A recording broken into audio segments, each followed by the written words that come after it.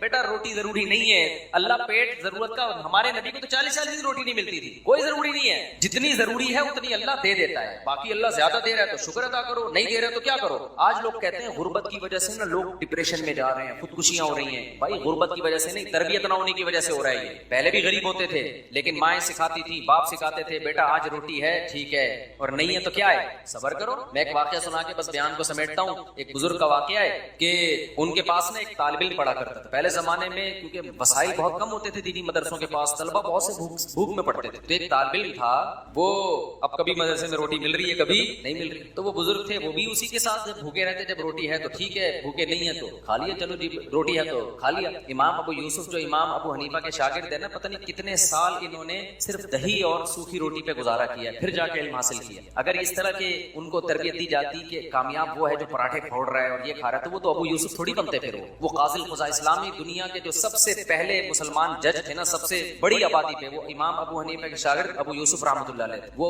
پیڑے کھا